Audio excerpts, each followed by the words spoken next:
Hey, Mayank. Good morning. Good morning to everybody, and a very happy and healthy new year to all of you. Great. I'm going to step out and Mayank, take it away, and I'll be back with everyone. Think of your questions. Please ask your questions, and I'll come back at the end. Thanks. Thank you, Chip. So I'm going to talk about ecosystem business management and the era of partner ecosystems that we are in. So we all know we are living through a very unprecedented time in partnering, where partnering topics are now getting covered by mainstream business, newsletters and magazines. Recently, about a few years ago, The Economist put out an article where they said that managing partners and the pressures on all the companies to form alliances with each others, and even with competitors, is growing inexorably. And this trend we have all observed as we are in the partnering practice. And in fact, in the recent years, there's been just a spate of amazing articles and insights from a variety of industry watchers, analysts, strategic consultants, who talk about how partnering is now such a strategic lever in the growth of a company as companies think about expanding their presence in the marketplace, in the markets, and presenting more options to their customers. So partnering is an active strategic, even the CEO level topics these days. And we in the technology world have been partnering for a long time. But across the board now, between small companies, medium companies, and of course the larger companies, the diversity of partnering and the value that can be derived from partnering is just amazingly unlocked. People are coming up with amazing insights into the kinds of offers that they want to present to buyers. And all of this has been thought through from a strategic lens, not just a tactical lens. And as a result of it, we're seeing a tremendous value getting unlocked in the market. So it's a really exciting time to be in the partnering profession. And in particular, the focus on partnering has increased, I believe, primarily because of a couple of fundamental factors that have happened out in the world today. So the first is the buyers are very empowered these days. And that is a trend that is getting stronger and stronger, which is tremendous for all the customers out there. And it's very clearly the buyers are expressing their need that they want to get the value and convenience from the services that they take in the context where they live and work. So if a buyer is running an enterprise process on SAP, they are really eager to get new applications, new services, all providing value in the context of where their work is getting done. And vice versa, if they're a consumer, if they live and commit their tasks in the applications they use, they want additional services provided in the way they work and they live. And that has resulted in tremendous pressure on the vendors to partner and provide interesting solutions that can meet the buyer's need directly. And correspondingly, there's a buyer's journey that the buyers are going on, where the buyers are researching their options, they're asking their trusted relationships for referrals. And the referrals that they receive from these trusted partners go a lot way in their shortlist of who they want to work with. And that empowerment has resulted in a lot of emphasis being placed on offers, such that offers can be and partnerships and relationships can be formed, such that the buyer gets their options directly from the relationships that a company has established to together deliver value to the end buyers. And these two fundamental forces are I believe what is causing really an explosion in upstream partnering as well, where partners are seeking out strategic partners to co-build joint offers and present them to various segments in the market. so that a better together message can go deeply all across the experience that a customer or a prospect gets. And this explosion of new offers that are targeted towards various segments of buyers now require partners to get together so that they could generate demand and activate demand in the market through joint marketing activities, which then results in leads and referrals as prospects shortlist and choose the vendors that they want to invite and work with, which results in then co-selling motions where the referrals are shared between partners, and then the partners, sales teams work together collaboratively to develop the leads and the referrals and bring the opportunity to a closure. So in this era of partnering, we are seeing partnering motions become deeper and stronger across a variety of partnerships. And these partnerships are being forged, not just with software and technology partners, but there's a lot of co-building that now happens with system integrators and managed service providers as well, with resellers forming their own opinions on, forming their own offers around how to provide value to the end customer.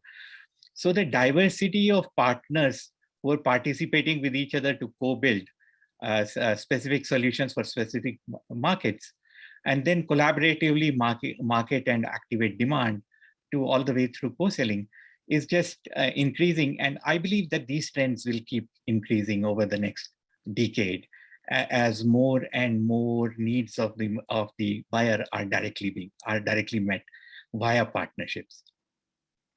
And of course, to incentivize such relationships, such partnerships and such activations to happen deeper in the partnering journey, companies are offering incentives to each other so that they can orchestrate their ecosystem towards predictable outcomes.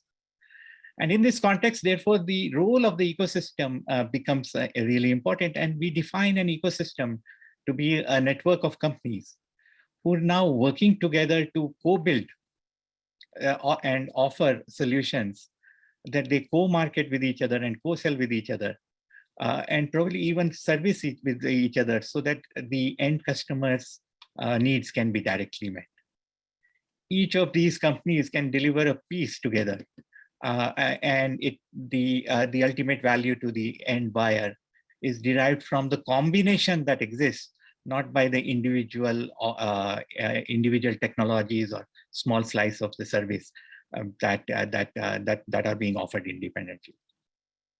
So this tight meshing of partnering is creating a tremendous value and tremendous energy in the industry. And in this context, our mission at WorkSpan is to be the world's trusted ecosystem network where companies can connect with their partners to engage in any of these ecosystem lifecycle motions to create value and abundance together.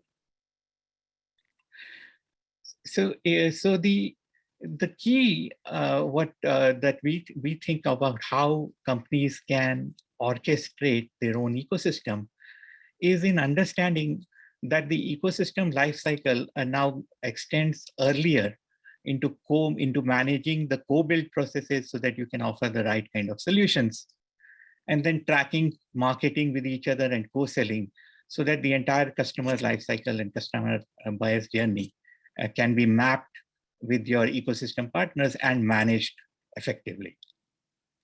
So in this context, we at WorkSpan provide a shared space for you to work with your partner so that between the two of you, you could collaboratively create a plan and map out what activities would be done in each of these stages of ecosystem partnering lifecycle, and then manage the execution to the plan across the year, across various regions and industries wherever such partnership happens. And of course, companies want to manage these plans with multiple partners as partnering grows in importance and in scale. And for such customers who want to manage many partners, we offer the administration and governance through a program offering. And we allow our customers to host a program in the context of which partnering plans can be defined, and within which you could be managing these ecosystem partnering motions across various types of partnering and manage the incentives together in context of the execution that is happening.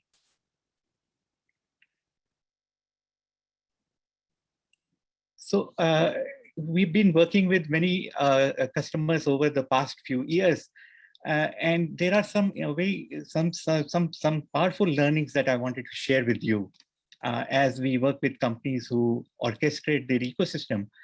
The first observation that really comes out is as companies think about partnering across the life cycle of an ecosystem with a variety of partners, the key emphasis that I would like to propose is to start thinking about a process that is not ad hoc, that it doesn't adapt itself to each partner's nuances, but rather define a process that is simple and repeatable, that you could do across the breadth of the partnerships that results in predictable outcomes.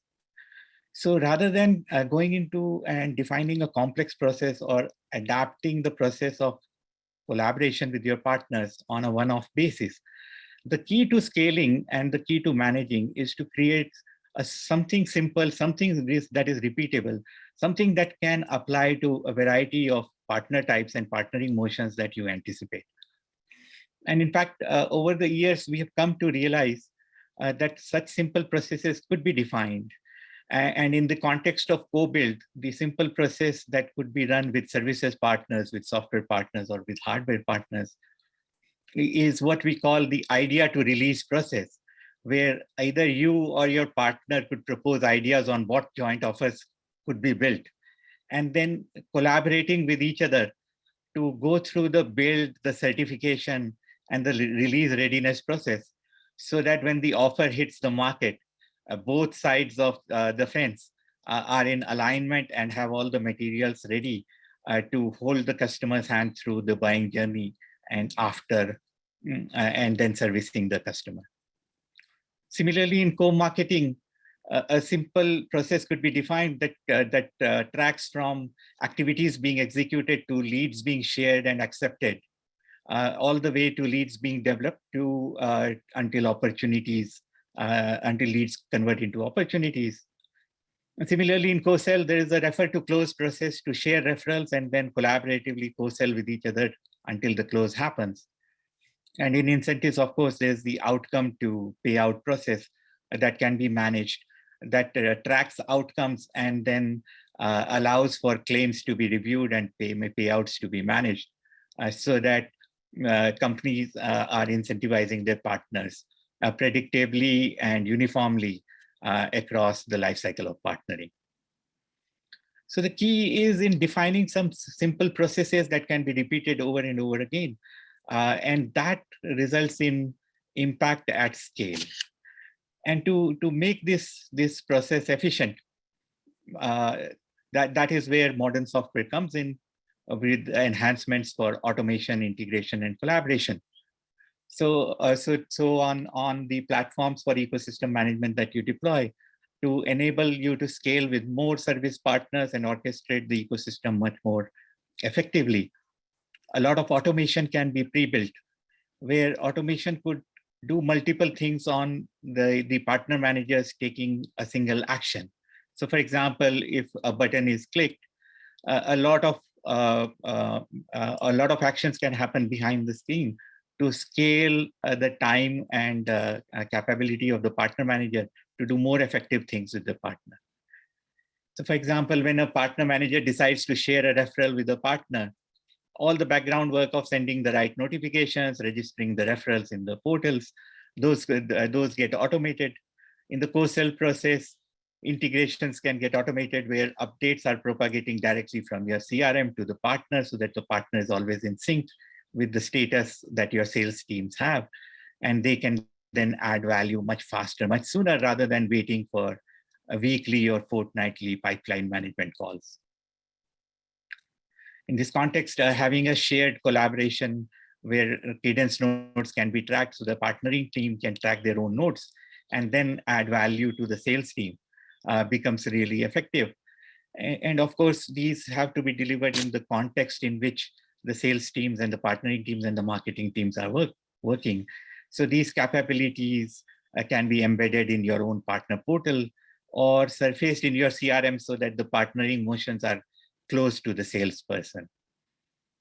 So the key in effectively orchestrating the ecosystem lies in defining these processes and then going the extra step in doing the right automations, the right integrations, the right collaboration process, so that more value can be delivered effectively across the spectrum of the entire ecosystem.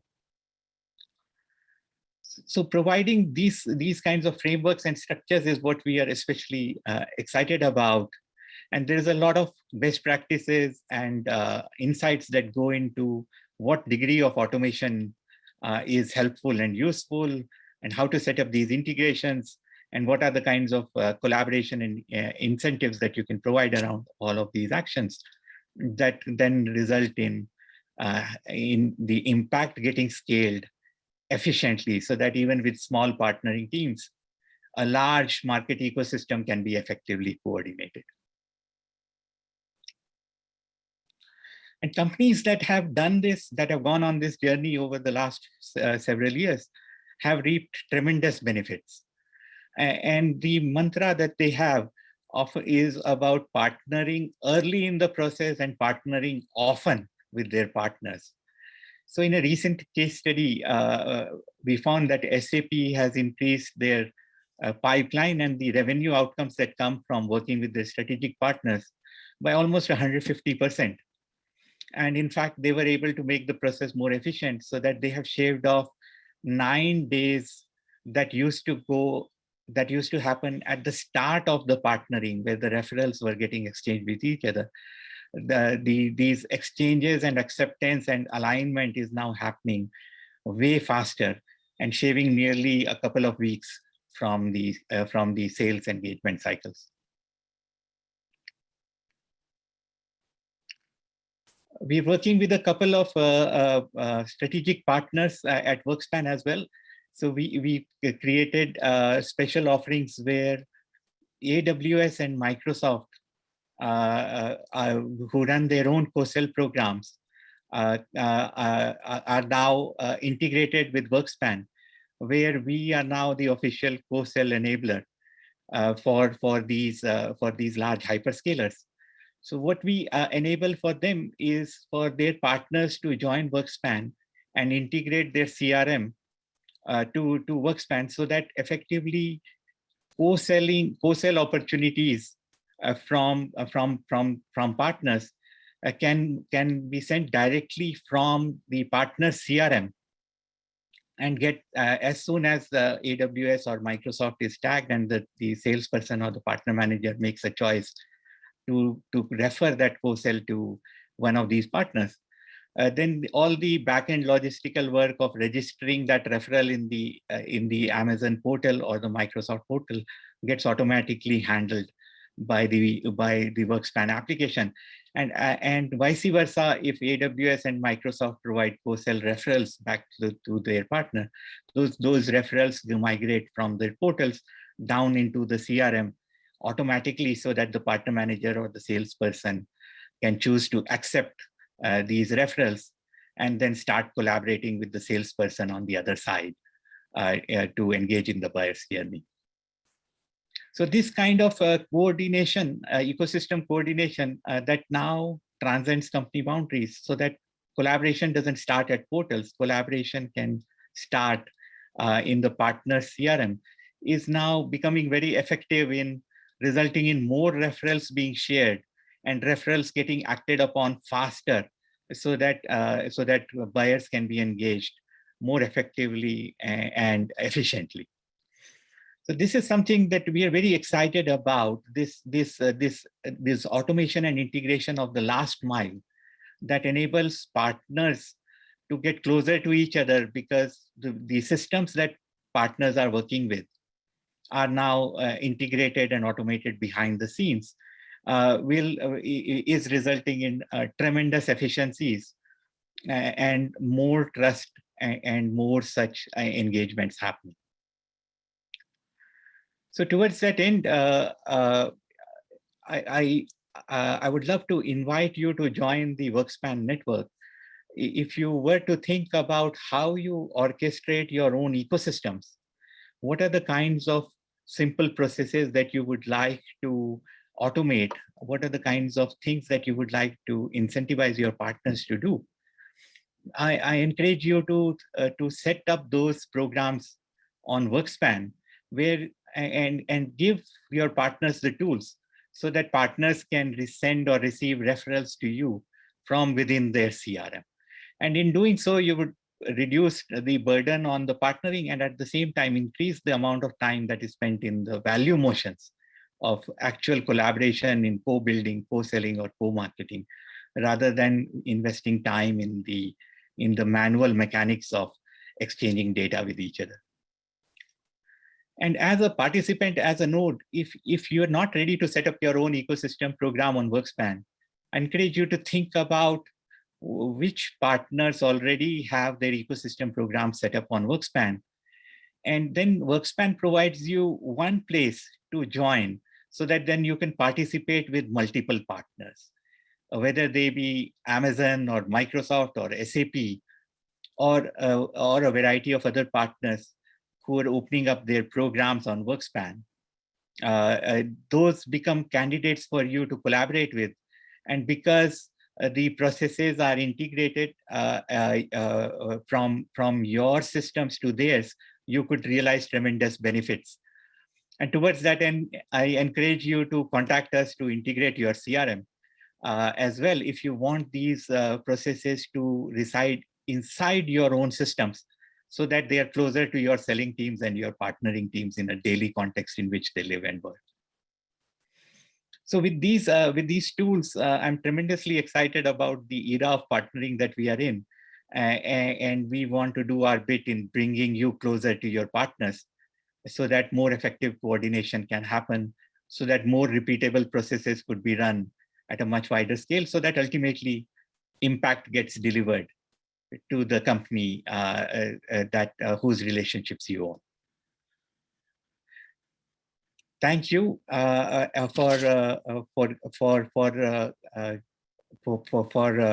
participating in the session today, and I'm looking forward to discussions that follow, where industry leaders from Cisco and Wipro will share what they are doing in the context, which helps perhaps form ideas on how you yourself should engage with your partners. With that, Chip, I'll pause and take questions or comments if there are any. Yes, thank you, Mayank. That was terrific. Really appreciate that. I do have a couple of questions that have come in.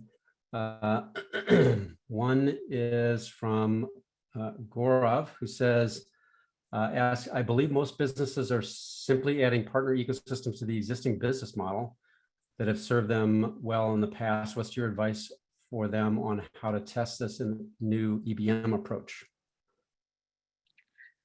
I think there are two layers to the question. What is the partnering strategy that your company could put in place to explore new partnerships?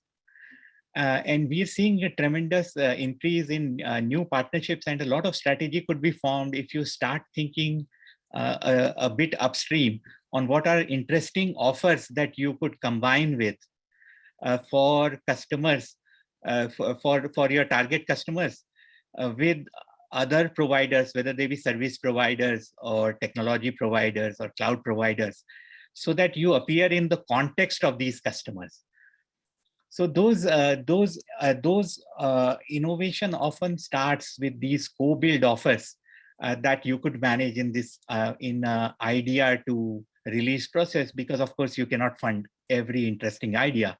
So having a simple process by which you could curate what are interesting offers and what are interesting segments that you would like to target from the partnerships that you have access to would be an advice that I would love to for you to think through, so that you can start going beyond the current strategy of your company and explore additional offers and segments that could open up for you. These Good. offers, Chip, just a quick point. Yeah. These offers often people think are only with technology companies, but we are seeing really a lot of increase in service offers, system integration offers, managed service offers, also being defined and created, which could also open up new revenue opportunities for your company. Great point. I like that. Think broadly and go upstream in your strategy. That makes sense. Another question came from Cynthia Thomas. Where should one start on adoption of a platform? Are you proposing co-sell as the go first approach? I am recommending co-sell as a first approach. Co-selling often results in value alignment to happen from the partnerships you have defined. And then stepping back into lead sharing, referral sharing processes that allow for co-marketing to happen. Thinking about incentives is the third step, and then extending to co-build offers as you expand your partnerships. We have often seen people go on that path where they start with co-selling and then gradually put in processes for upstream. Now, at the same time, there have been exceptions where people start with co-build first so that they can bring new offers to market faster. And that is also valid. It may depend on the context you have, but we have seen most of the market, most of our customers start with co-selling and then work their way backwards to automate more back-end of processes. Perfect, Mayank. Thank you so much. And gosh, I think that's I'm looking at the clock, and I think that's the time we have. So thank you, Mayank. I really appreciate you kicking us off. Thank you, team. Thank you, Chip. Thank you, everyone.